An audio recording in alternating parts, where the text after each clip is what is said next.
Você tem curiosidade de saber quem criou e executou o relógio do Castelo rá tim E quem foi que conseguiu inventar um jeito de fazer uma superfície lunar que aparece em vários episódios de um certo seriado?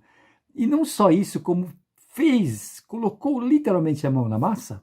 Então continue assim esse vídeo que você vai conhecer uma mistura de Gepeto, Professor Pardal, Leonardo da Vinci e Aleijadinho, que foi o escultor mais importante de todos os tempos do Brasil. Então, se você gostar, por favor, se inscreva e se curtir, curta também. Agora eu vou falar com ele. Quem é você e por que você está num vídeo de comemoração dos 30 anos do seriado Mundo da Lua?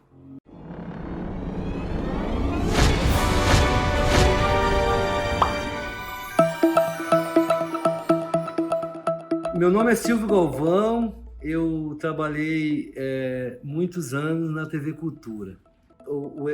A nossa pauta, né, é o Mundo da Lua, que foi assim, um trabalho muito legal e que eu amei muito e fiz com muita emoção.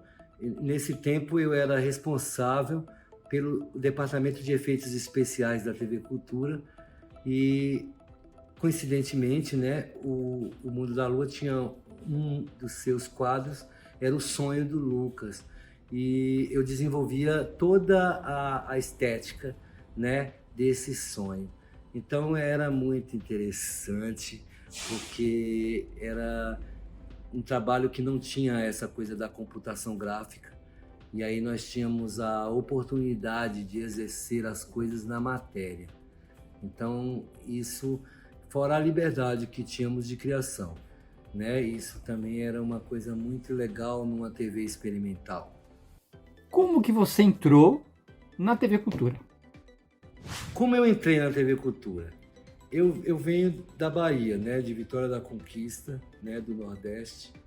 E eu vim na luta, assim, mesmo de me empenhar no trabalho de cenografia. Eu gostava muito, eu fui muito querido nas feiras de ciências na minha infância. E eu sempre desenvolvi essa coisa do estético relacionado à simulação. E eu queria trabalhar na TV Cultura. Eu peguei um monte de trabalhos que eu tinha, de artesanato, de coisinhas que eu tinha de maquete, de navezinha espacial, coloquei num saco assim gigante. E naquele tempo meu visual, eu estava todo de preto, no sol muito quente, numa fila gigantesca na porta da TV Cultura, que eles estavam fazendo uma seleção para poder trabalhar no cenário de um programa chamado Enigma.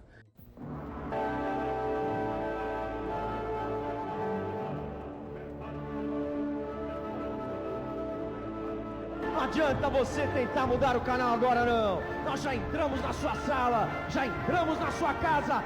Chega de novela! Era um programa, um talk show. Ele era egípcio. O tema era egípcio e muito legal. E eu estava ali para poder ser candidato à cenografia, uma fila gigantesca com apenas acho que tinha 8 vagas, e a fila era assim com mais de 100 pessoas, e ficava aquele urubu no meio da fila, assim, chamando a atenção com aquele saco gigante. E aí, depois que eu fiquei amigo delas, né, no futuro, falaram que ficavam ansiosos para chegar logo no Frankenstein. Eles chamavam de Frankenstein na fila. E eu, né, tímido, né, mas muito ansioso com tudo aquilo, falei para ela, falou que não tinha vaga e que infelizmente só ia me receber porque para não ficar chato de não me receber assim perante todos. E aí eu falei para ela que se ela não queria ver o trabalho, né, o meu trabalho, estavam loucas para ver. E aí eu abri assim o saco. Primeiro eu tirei uma navezinha de papelão, e ela era assim a réplica de uma nave do George Lucas, do Retorno de Jedi. E assim, igualzinha. Ela disse, nossa, foi você quem fez? Eu falei, tem pilotinho. E o pilotinho estava dentro de uma cápsulazinha na nave, que era uma cápsula de comprimido. Então, para você ver a escala, o tamanho, né? Incrível. E aí ela falou assim, nossa, que incrível. Aí eu falei, tem a mochilinha. Para ela enxergar a mochilinha que tava do personagem. E ela falou assim, o que mais? Aí eu abro de novo e tinha uma múmia, assim, um sarcófago egípcio. E justamente o que eles iam fazer era Egito, né?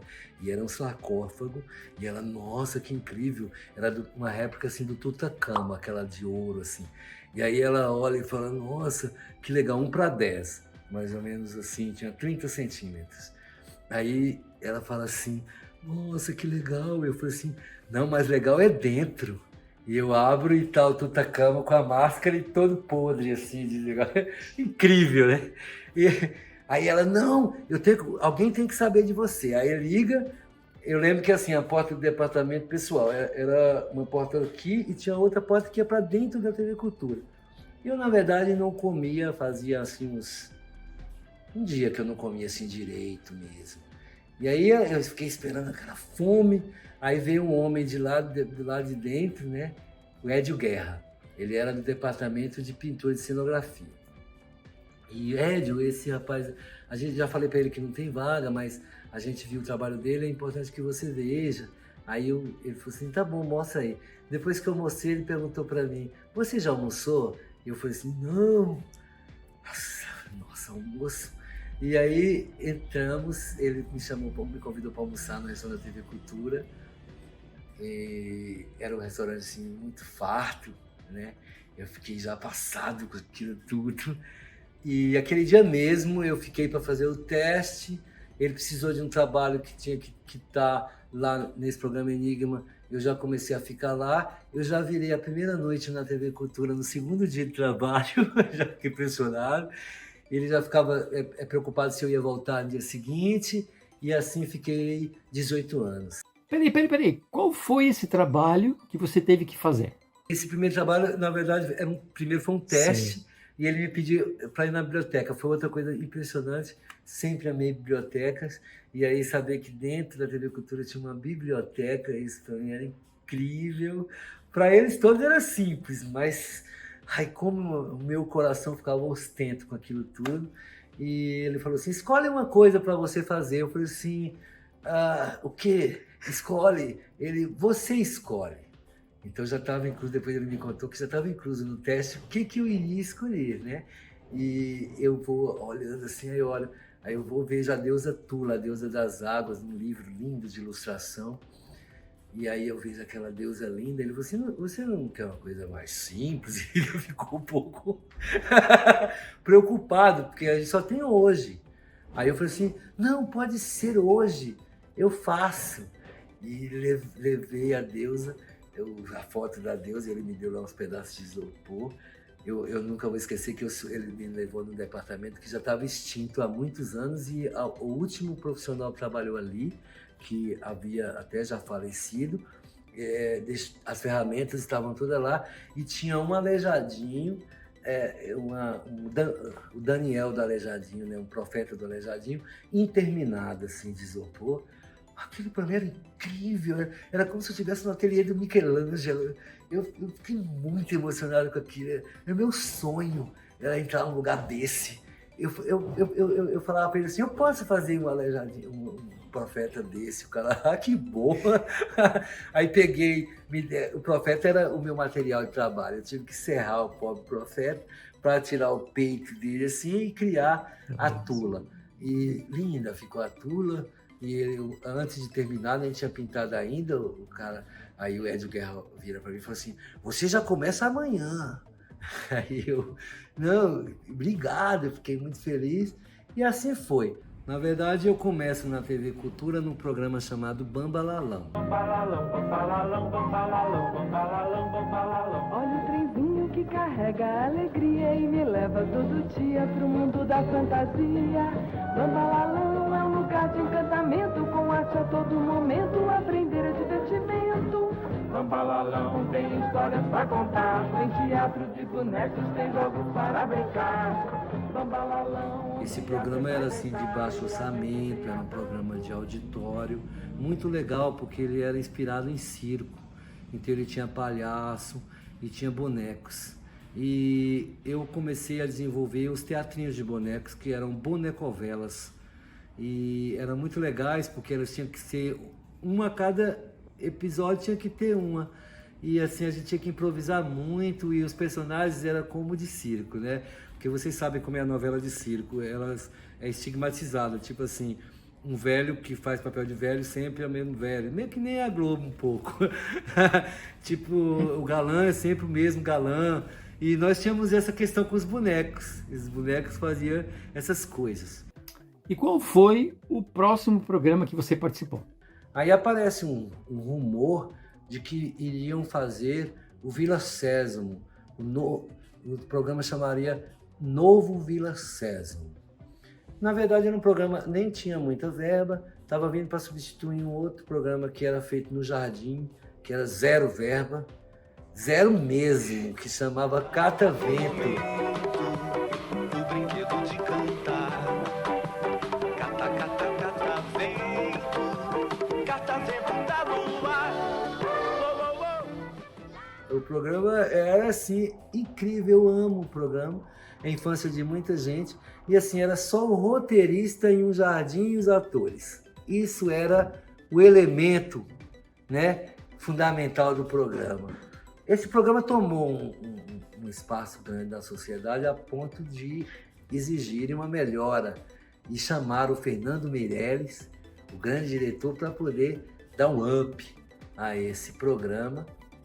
O Fernando já chegou mudando tudo, né? No programa não era mais ia ser o Vila Sésamo, eu pensava que eu ia fazer o Garibaldi, já estava emocionado. E o nome do programa falam para mim que é Rá-Tim-Bum.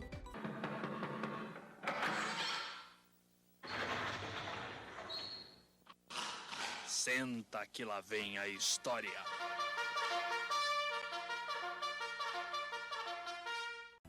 E achei interessante.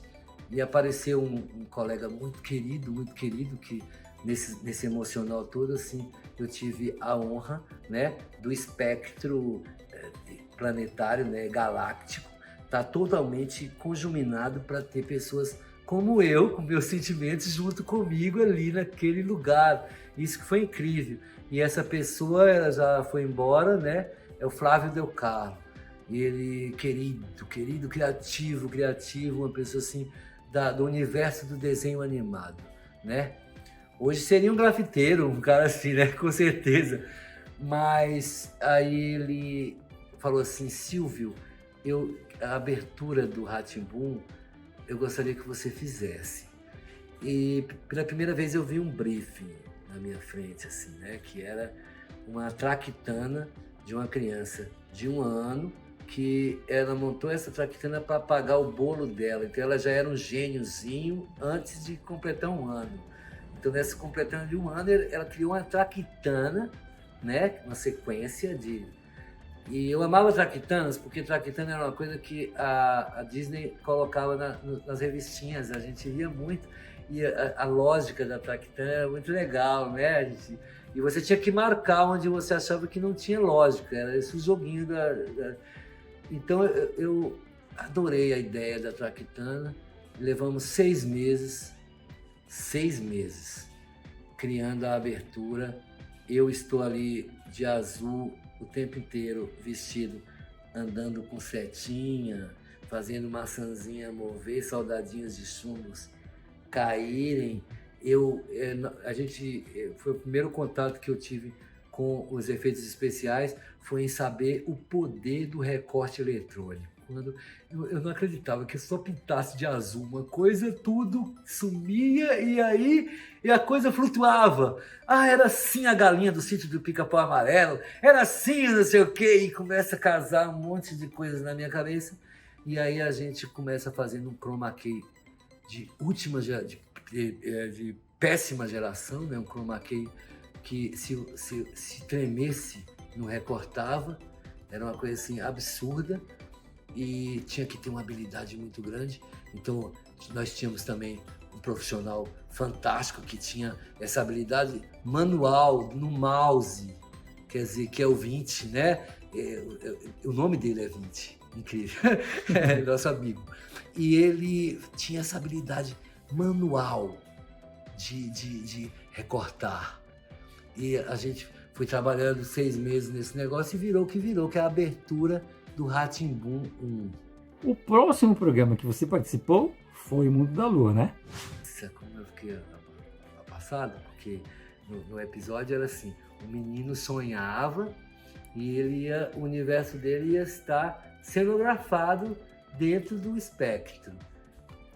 Em primeiro lugar, na hora que eu estava me envolvendo, quando eu comecei a me envolver com a direção, né? O diretor de arte era uma pessoa de cinema, de comercial. Então ele era amigo do nosso presidente e acabou ele aceitando trabalhar na TV Cultura, mas ele era um diretor de arte, de publicidade de alto nível, uma pessoa que era até inacessível para a TV Cultura se não tivesse esse vínculo do presidente e ele. E ele vai, que é o Marcos Weistock, e ele vai ser o diretor de arte disso tudo, e com aquela exigência dele de comercial, era apaixonante, porque você conseguia atender. E eu adorava, porque eu tinha que simular uma casa que existia. E nós íamos nessa casa, eu tinha que imitar o azulejo, imitar a parede, imitar... Isso tudo era fantástico para mim, era incrível, incrível, incrível. E ainda nem tinha acontecido os episódios de fantasia. Isso tudo era uma preparação para o cenário principal, que era a casa. E tinha essa coisa de continuidade da casa, que era a locação, com a casa dentro do cenário. Então, era muito legal desenvolver tudo isso, né? E eu me destaquei tanto nesse período, que o meu departamento também de efeitos especiais começou a ser oficializado. Então, eu ganhei assim, o mérito de praticamente dirigir os efeitos, os sonhos do Lucas. E assim, foi incrível, incrível, incrível, porque o Marcos ele foi um implantador do projeto, mas o diretor que ficou era um outro diretor, e esse outro diretor ele era mais de teatro, então ele tinha um padrão mais quadrado, não criticando, isso até ficou legal, entendeu? Mais quadrado na dinâmica. E a minha dinâmica era oposta. Então, na hora que o Lucas falava Planeta Terra chamando, o bagulho quebrava de um jeito que as crianças, o público, percebia tudo isso assim, de uma forma incrível, né? A gente começa a ter outro ser muito empolgado nisso tudo, que é o Flávio de Souza. Conta pra gente como que foi criado o gravador do Lucas Silva e Silva. O gravador do Lucas, né? Bom, eu sabia que tinha no briefing, o Lucas fala Planeta Terra chamando e ele fala através de um gravador. Aí o Marcos Weistock, né, o diretor de arte, todo empolgado comigo, querido, ele perguntou se eu teria a manha de fazer um mocap. Eu não sabia nem o que era essa palavra, mocap. Que isso? Mocap geralmente é uma réplica perfeita de algo, né? Geralmente de um equipamento ou de um produto. E eu falei assim, que interessante. Mas você queria um mocap de quê? Ele falou assim, eu queria um mocap do geloso. Eu falei assim, eu tive um geloso na minha infância, foi o primeiro presente que eu ganhei. Eu falei assim, o que é um geloso? Ele falou assim, um gravador portátil. Foi quando apareceram os gravadores portáteis, aparecia esse geloso. E aí ele me mostra o geloso dele de infância que ele tinha guardado. E era lindo, um gravadorzinho que é aquele do Lucas, né? Só que, mano, é assim, é quase uma porcelana, era um material, eu esqueci até o nome, que não é plástico, sabe? Injetada, a capinha dele, era um negócio assim duro e quebradiço, sabe? E complexo, muito complexo. Eu tinha que realmente criar uma réplica do geloso, e ele queria que o geloso acendesse, tivesse altos efeitos especiais. Nós não tínhamos a digitalização, então uma lâmpada tinha que acender a lâmpada. Então assim, meu Deus, era um quadradinho de mais ou menos 15 por 20. o gravador ele foi feito uma réplica onde todas as vezes ele tinha que aparecer em lugares que era furado. Então o tapete dele tinha um furo no centro onde todos os cabos iam passar por baixo do tapete. Então era estratégico todos os lugares que esse equipamento aparecia. Então tinha que ser ou em cima de um tapete ou nas almofadas. Se você olhar bem os episódios, você vai ver que está sempre ele ou em cima da cama. Quando ele está em cima da cama, a cama está furada e tem um colchão especial só para ele. Como que você conseguiu inventar um jeito de fazer uma superfície lunar enorme num estúdio grande da TV Cultura para o seriado Mundo da Lua? E não só isso, como com materiais muito baratos. Ele era assim, ó, eu já estava quase no final, nós tínhamos uns 3 ou 4 roteiros que falavam da Lua. Esses 3 ou 4 roteiros, eles eram pendurados assim, talvez não dava para a gente fazer ele, porque ele tinha uma locação muito louca, né? Mas aí o Flávio não desistia, sempre ele jogava um roteirinho, acumulou uns 5 roteiros de Lua. E aí eu falei assim, vamos fazer uma Lua e a gente mata todos esses roteiros em um cenário só e tal. E as pessoas falavam assim, não, mas é muito caro, como é que a gente vai fazer um cenário da Lua? Eu falei assim, de poliuretano, de espuma de poliuretano, né? E as pessoas, mano, mas vão ser caminhões de espuma de poliuretano. Bom, não foi caminhões de espuma de poliuretano, foi alguns pneus, sucatas. Eu tinha visto um episódio de making off do Retorno de Jedi, lá do Luke Skywalker, uma gravação, e o cara estava fazendo estrela e ele encostava numa parede preta e formava uma estrela. Encostava, formava outra estrela. Eu fiquei tão curioso e quando eu percebi, ele estava furando um pano branco, um pano negro com luz atrás. E ele só furava e ia criando aquela constelação magnífica. Eu falei, vai ser assim a nossa constelação. E mandei buscar muitas tapadeiras e virou um remendo, assim, uma favela. Pintou essa favela toda de preto. E a gente ia furando esse lugar, ia formando assim, a constelação mais linda que você pode imaginar. A gente colocou pneus, vários pneus no chão, cobria-se de panos brancos esses pneus, e ia com espuma de poliuretano, né? Espuma flexível, essa de fazer colchão, né? E ia derramando em cima dessas formas que os pneus deixavam. Daqui a pouco a gente tinha uma lua de mais de uns 150 metros quadrados. Foi lindo. E aí nessa lua a gente teve dragãozinho. Por sinal, eu sou o dragãozinho, eu estou dentro do dragão, porque a gente também tinha um problema de salubridade, não podíamos, nós éramos uma TV pobre, nós não podíamos ficar agariando esses elementos, como por exemplo, ter pessoas especiais para poder entrar dentro de bonecos animados, né? E eu inventei, foram 2 coisas que eu inventei no Mundo da Lua e que nós não podíamos fazer isso, então eu me propus a entrar nos objetos. Um foi o dragão do Mundo da Lua e outro foi o lobo mau, né? E muito interessante o lobo mau também, onde eu sou ator no lobo mau, né? Eu que sou o lobo mau. Hoje as pessoas falam que realmente sentiu medo, que foi um episódio de terror do Mundo da Lua. Muito interessante. E o dragão é aquilo que está lá. A gente teve a honra também do Ed Celular estar fazendo uma peça aqui em São Paulo, e carinhosamente o nosso diretor Vinhati era amigo, conhecia, e chamou ele, convidou ele para fazer o episódio, o papel de São Jorge na Lua. E assim foi um espetáculo na TV Cultura. O Edson, eu fiz uma armadura para o Edson assim, do século XVIII, das Cruzadas, muito chique mesmo. E ele desfilou de cavalo assim, pela TV inteira. Assim, para nós era um espetáculo para nós. O primeiro sucesso que a gente queria ver na TV Cultura do que a gente fazia era o sucesso interno. Nós queríamos agradar todos os outros funcionários.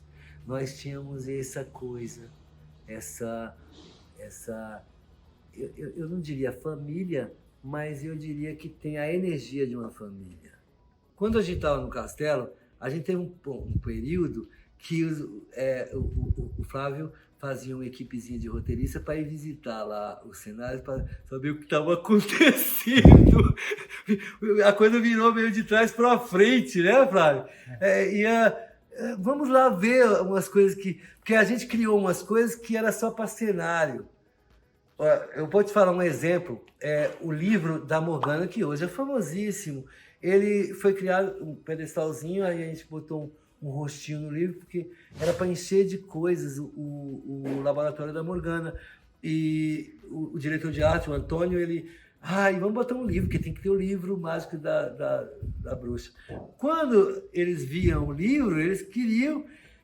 o livro não movimentava a boca, eu tive que adaptar o livro para movimentar a boca, porque os roteiristas viram o livro e quiseram escrever coisa do livro. Você participou do Castelo Rá-Tim-Bum também, né? O Castelo, assim, eu sou muito honrado, né?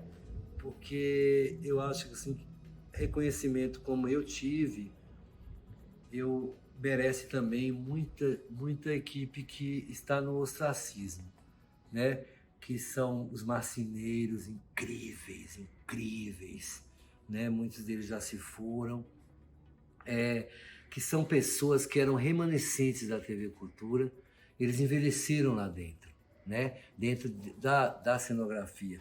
Então, assim, eles tinham técnica de marcenaria do tempo do nunca, eles tinham um know-how absurdo, né? De trabalho de madeira. Então, isso nos deu toda a margem de a gente poder criar aqueles rococó tudo. Um amigo que era um dos diretores de arte tinha feito um curso, um estágio no Cinecittà, na Itália. E ele sabia as técnicas, assim, usando maquetinhas, usando não sei o quê, o cenário era assado, não precisa isso, não precisa aquilo, tem coisa que pode ser de cabeça para baixo. E a gente foi bacana, porque ele somou muito. E aquela maquete que tem na abertura do Castelo Rá-Tim-Bum? Começa assim, eu já estava com o departamento implementado e eu recebi um presente do Fernando Meirelles, que era uma revista da Cinefex, que era uma revista de making-offs, que mostrava como eram feitos os efeitos especiais em muitos filmes de efeito especial.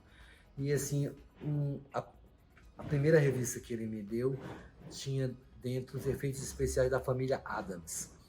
E nos efeitos especiais da família Addams, eles criaram uma maquete da casa da família, de 1:10. E tinha uma foto de todos os atores e técnicos em torno dessa maquetinha, que eu fiquei absolutamente apaixonado e falei, vamos fazer assim, vamos fazer assim, vamos fazer assim. E eu queria muito fazer aquela maquete daquele jeito e comecei a querer vender ele para os outros cenógrafos, vender para o pessoal da arte. E aí o Lino, né, o diretor de arte do departamento de arte, ele não era o diretor de arte do Castelo, ele era o departamento de arte. E ele estava responsável por criar a abertura do Castelo Rá-Tim-Bum. E aí ele falou assim, você faria essa maquete assim, fragmentada? Eu falei, claro, e fica demais. Aí ele começou a ter uma ideia, uns rafos, ele começou a fazer uns desenhos, onde o castelo ia se formando a partir em torno da árvore, de uma árvore, né, que já estava concebida, porque o castelo foi gravado toda a parte de cenografia antes, 8 meses antes, então já existia a árvore. Então ele pegou a árvore como gancho, que era no centro do castelo, e fez uma abertura onde seria construído o castelo em torno dessa árvore, depois que a árvore estava grande, né? A explicação da árvore estar dentro do castelo. Bom, eu fiz isso daí, demorou 6 meses, um trabalho absurdo. Ele tinha que ficar sempre com alfinetinhos, espetando, montando. As trepadeiras, elas tinham que ser todas removíveis, então elas tinham que ser com a cola que fosse removível.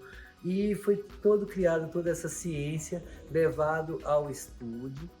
E a gravação tinha que ser de trás para frente, quer dizer, eu teria todo o castelo concebido e depois nós iríamos desmontá-lo gradativamente para depois ser montado de forma inversa. Só que nesse episódio entra grandes diretores, o Laerte, o povo chique, o diretor Karl Hamburger, entra no estúdio e vê aquela maquete linda e maravilhosa, ainda linda e concebida.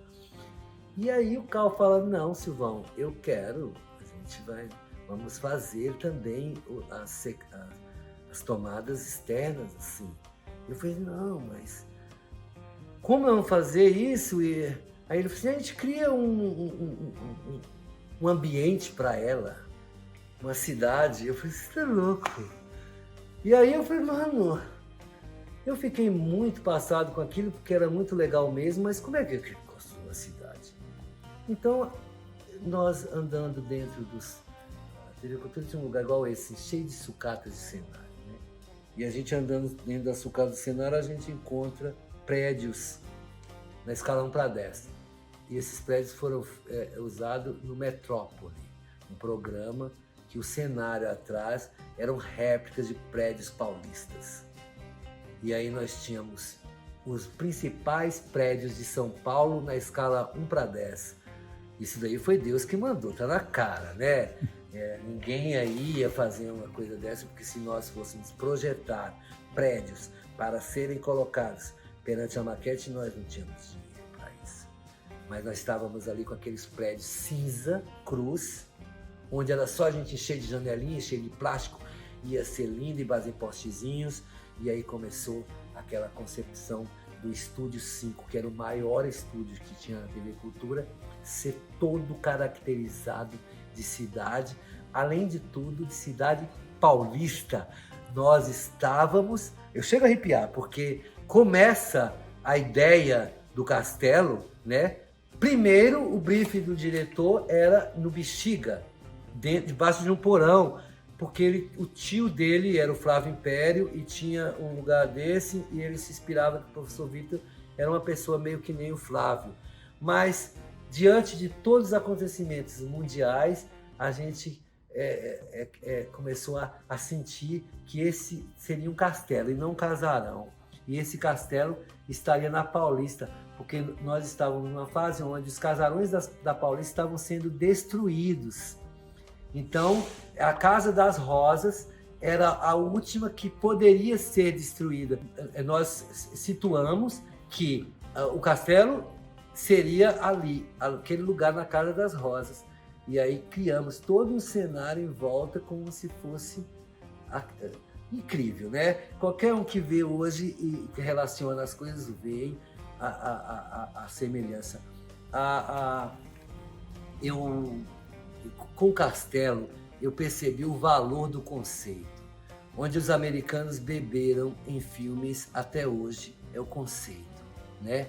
Então, quando um conceito é muito forte, ele se torna o que o castelo se tornou hoje, né? Uma coisa do inconsciente, né? Então, esse que é os critérios. Ali, por exemplo, os elementos que estão na casa, no próprio castelo, gradios, telhados, tudo é inspirado nas mansões do século XVII de São Paulo. Quer dizer, nós só usamos elementos disso. Então, assim, aquele castelo é uma obra em relação a todas essas construções que foram feitas por ingleses, portugueses, espanhóis aqui no Brasil. A maquete ela é feita de espuma de poliuretano e com uma diversidade incrível de materiais, porque eu sou igual ao japonês, eu uso até cuspe para imitar. Eu não tenho preconceitos por materiais e eu não tenho aquela coisa assim, tem que ser de mármore, eu não sou clássico, né? Eu sou bem antes, onde as pinturas de mármore eram pintadas, porque eles achavam as cores mais bonitas. Então, o que é o valor para mim é o realismo, é chegar naquele grau de realismo.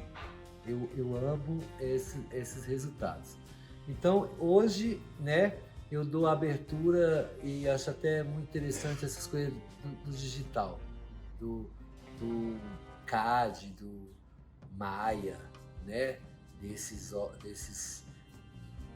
negócios que fazem coisas incríveis. Mas eu não sei porquê, por mais que eles sejam perfeitos, eles não têm a energia do que a gente tinha. É assim, ó, por mais que os dragões sejam perfeitos, aquele dragãozinho do mundo da lua, ele tem uma coisa que eu não sei explicar, uma coisa de verdade.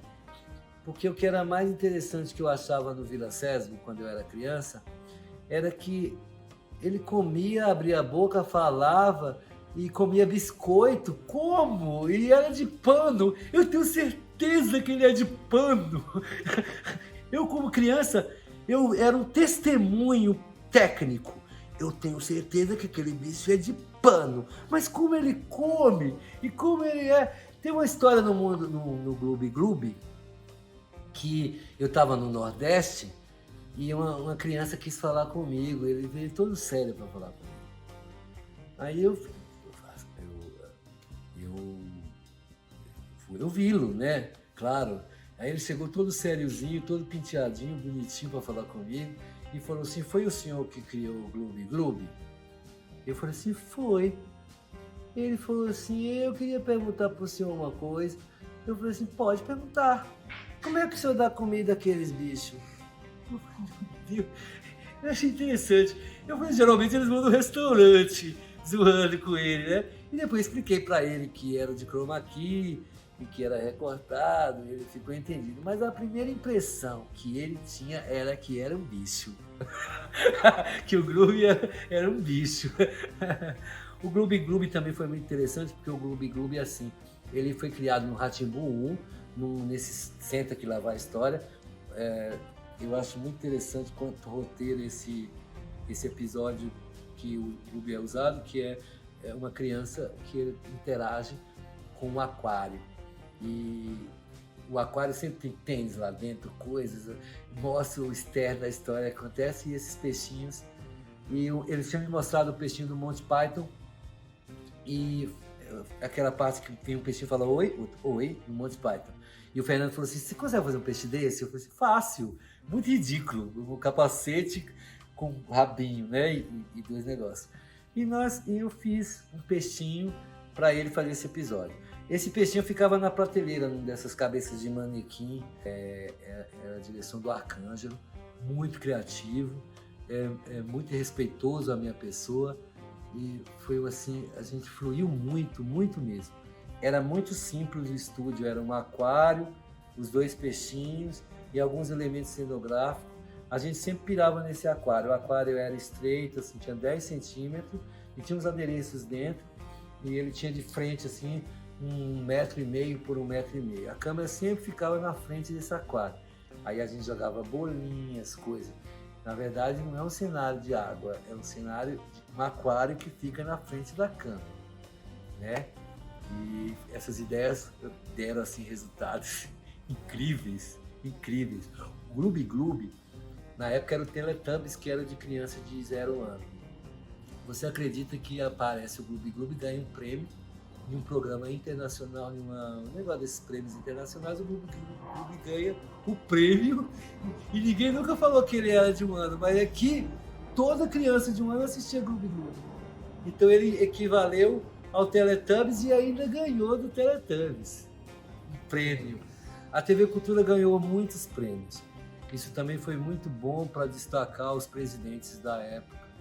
O Mulaerte foi alguém muito especial mesmo, porque ele era uma pessoa que ele gostava, entendeu? Ele era uma pessoa que ele saía do almoço dele e ia nos estúdios, ele ia na oficina, ele gostava de ver o processo, técnica, e ele era uma pessoa que ele incentivava bastante.